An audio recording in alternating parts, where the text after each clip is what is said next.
So let's get started, ladies and gentlemen. As we get going, I'm going to start off with some basics today.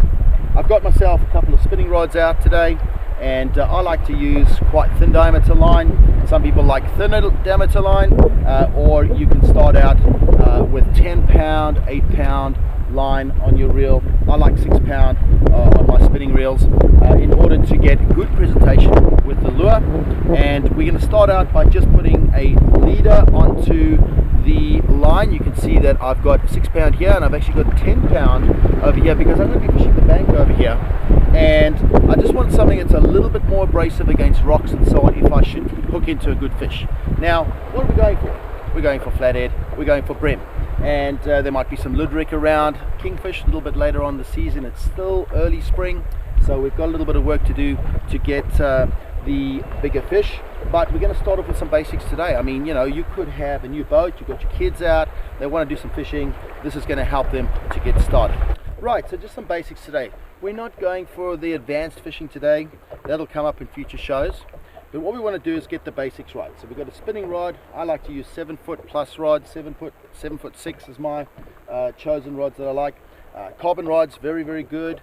You do not need $1,000 setup. You can get a good rod from most of our suppliers around in the stores. Carbon's the way you want to go. Some rods need a very firm backbone with a very firm head on the top. Others need to be a little bit more medium tapered. Others need to be soft, depending on what lure you want to do. As we go through the shows, obviously, we will learn different techniques that will help you. Take your leader line. This is fluorocarbon. I have 10 pound fluorocarbon here, and I have 6 pound main line that goes to my reel. And I want to show you a little knot that's going to help you to get those connected. Now, I've done shark fishing with this. I've caught some very big fish doing this particular method. You'll notice I have the 2 lines. I cross them over. I take the thicker of the 2 lines, which is the 10 pound. I go once around the thinner line. I loop it around.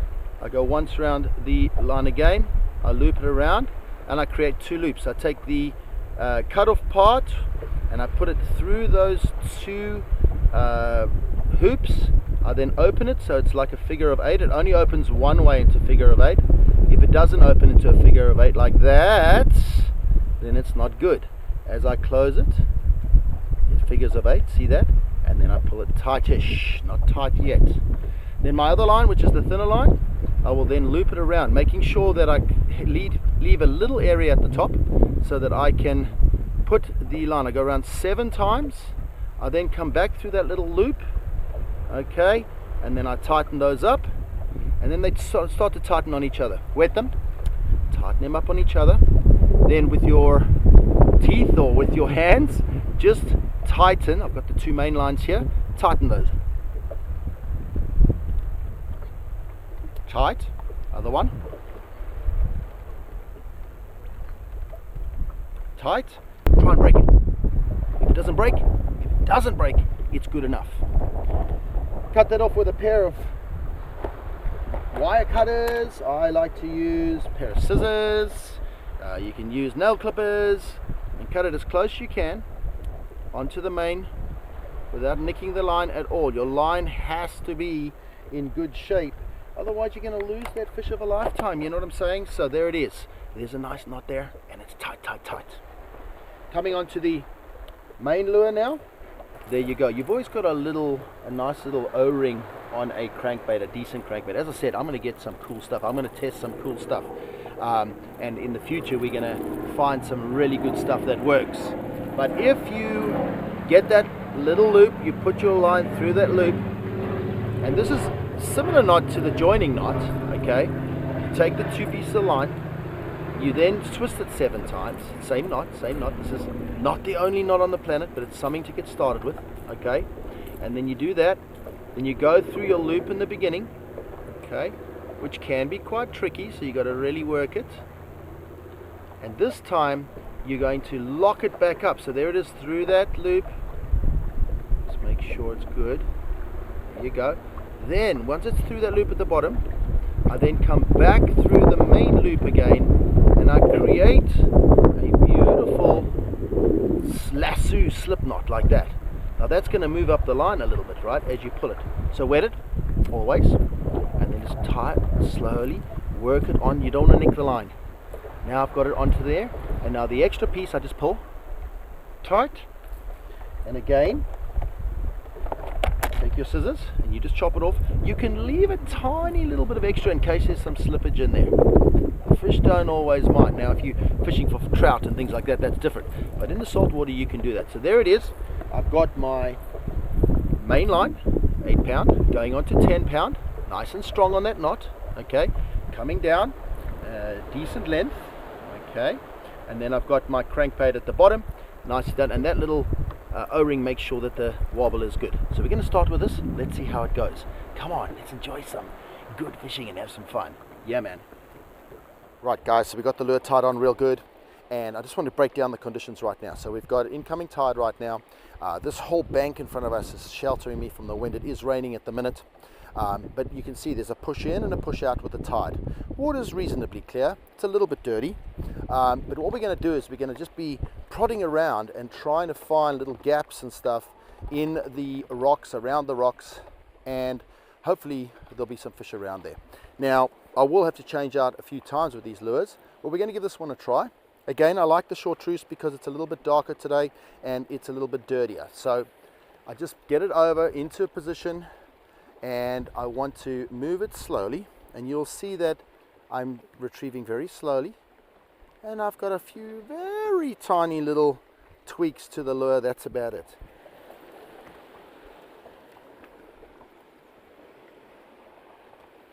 Again, nice and steady is the way to go here.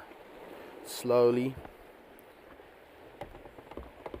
Try and find a nice steady cadence. A few little bumps just to keep it honest. You know, generally a lot of bait fish, you get a lot of tailor in that over here, and they'll swim and then they have that little drip, drip. So they do have a little bit, but you don't want it to be too extreme. I just found that the yellowfin brim do not like too much action, whereas the black brim definitely do. I've done quite a bit of black brim fishing in Perth, and there they really like a real rampant type of retrieve. Now we're sitting up over a bunch of rocks here. I'm sort of hovering over them. A very good place to have some predatory fish around, and you want to keep that lure in the strike as much as possible, making sure you clean it every time. It's got to be pristine when it goes back in. Now I'm thinking that this lure is a little bit bright for our conditions today. I'm being a little adventurous, but it's worth a start just to get some rhythm. So we got the new bait here. I'm just tweaking it a little bit just to make sure that we get the best of the best in there. So something a little bit more natural looking, okay? And I have caught fish on this before, so I want to make sure that all my hooks are just in the right position, because you don't want them to pull out of the fish when you get that good fish. So just tweak them up a little bit, make sure that your hooks are good. Okay, all right, so our new bait, much better looking, looks a little bit like a tailor in the water, see? And that's what I'm looking for here. Natural looking bait, a nice slow wobbling lip on it, so it's very slow as it moves in the water. And I'm just going to put it through the rocks, and I'm just going to work it nice and slowly.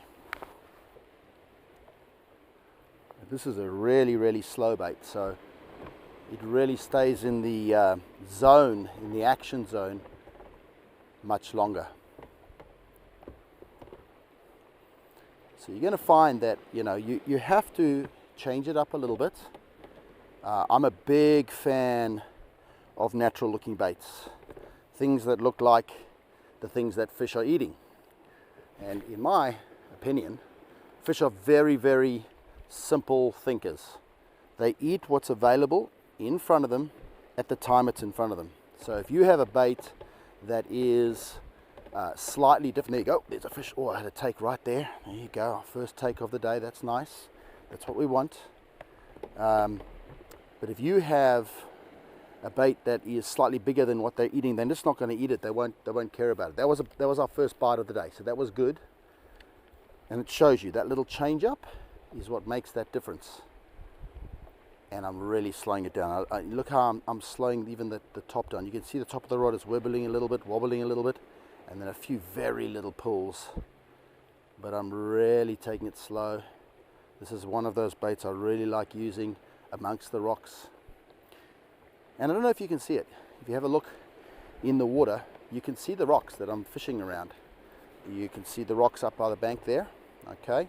And then you can see underneath just here, there's rocks just underneath. Now I'm using polarized glasses, so it's much easier for me to see that. But yeah, I'm just sort of creating that. And you know, it's a good time for fish to be feeding. It's the tide's coming in. It's not high tide yet, but it's moving up. There you go. Oh, another bite there. Okay, now that might be schools of tailor. We get a lot of that in the Hawkesbury, and they tailor have a go at the lure, but it's only a matter of time until we can get stuck in to something decent. Always reading the water up ahead of you. If you have a look ahead of us there's some rocks, and you got to be careful not to put the boat on top of those rocks. Added advantage having the wonderful electric motor in front of the boat to help me along, and that helps me very much to be able to control the boat along the bank here, which is quite important. I'm going to call it. There's going to be a take just around here somewhere. It just looks right. It looks right, it feels right. I know the bait's the right size. I know that the bait is moving well. So just a matter of just being nice and patient, moving it. Try and keep your cadence consistent. You can change up the speeds a little bit. Right now, just because of the conditions, I'm fishing very slow. Right, just doing some skim fishing now. Not getting the bites I want, so I'm going to move along. Oh, there we go. There's a fish right there as I was talking. Now that looks like a nice tailor or something. There we go. I just wanted to skim fish and get a little bit more, and all of a sudden I've got what looks like a good tailor. I'm going to bring it up real quick. Yes, it is.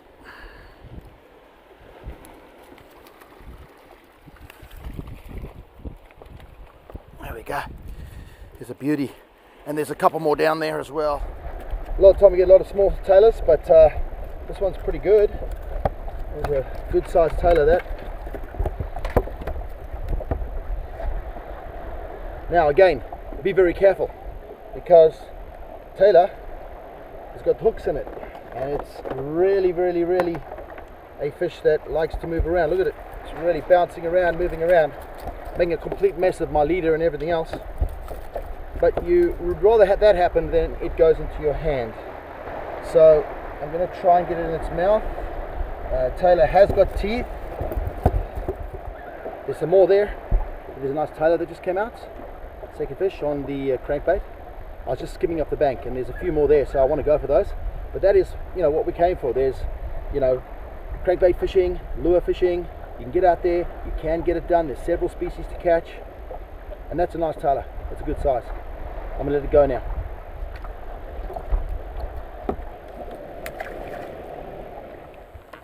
So far we've just come down the bank.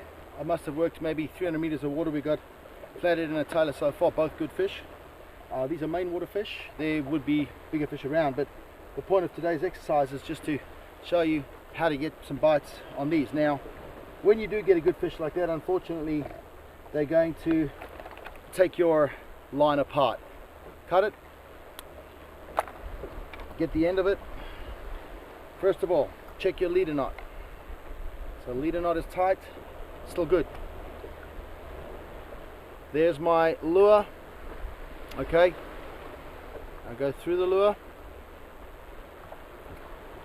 W again, just retying very quickly. See how I just do that? About 7 times is good. 5 is not enough, 6 is good, 7 is just right. More than 7 it starts getting a little difficult, but that's just a good number to go for. There it goes again, into that loop, pull it back. Right, it's a slip knot, so you slip it down to the bait, get to the end, tighten the other side, there it is. There you go, nice and tight, and it's not going to break that, not going to break that. I'm going to nip it off with my teeth. Shouldn't do it with your teeth, kids, don't do this. You'll have teeth like mine, terrible.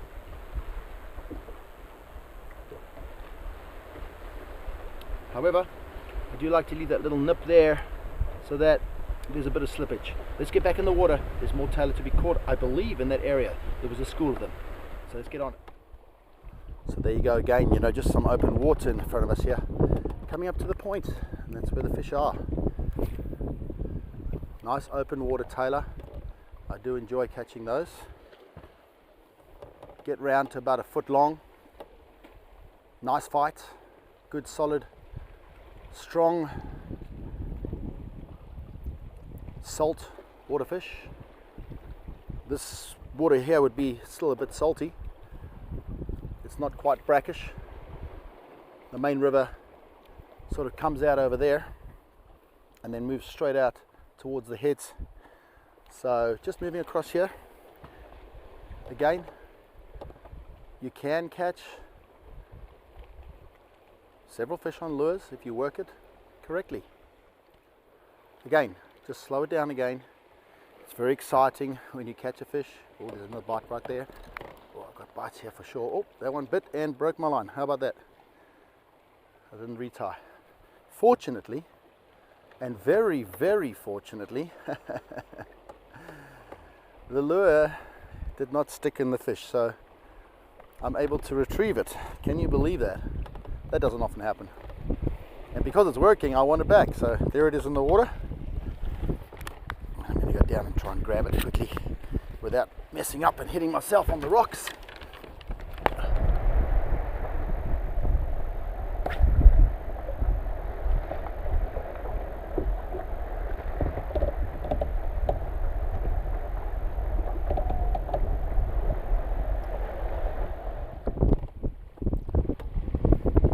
Points like this are always productive, especially in the afternoons. We're kind of going with the current, although the current is pretty mild. So we're just trying to move those baits along the bank.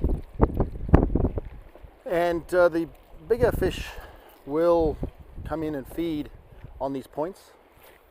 So they're worth having a little pass on. The advantage with the crankbait I've got is the fact that I can cover a lot of water. Oh, there's a fish right there. There we go. Let's see on the points. Looks like another tailor flashing in the water over here. Good one.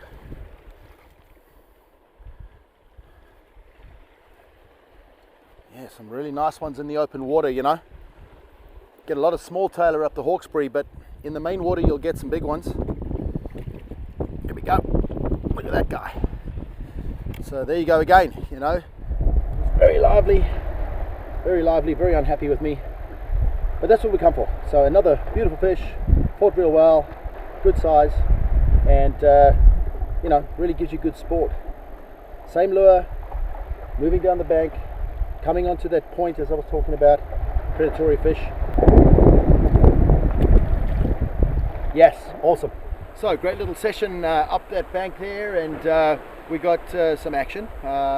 You know, nothing too outrageous right yet, but it was good. It was a good little start.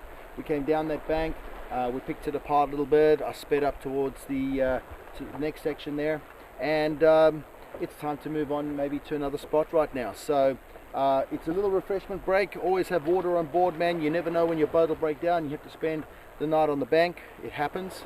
I always carry 4 liters of water with me on my boat, just to make sure that, you know, I've always got good hydration if I need it. And of course, got to have your pie. That's just part of the day.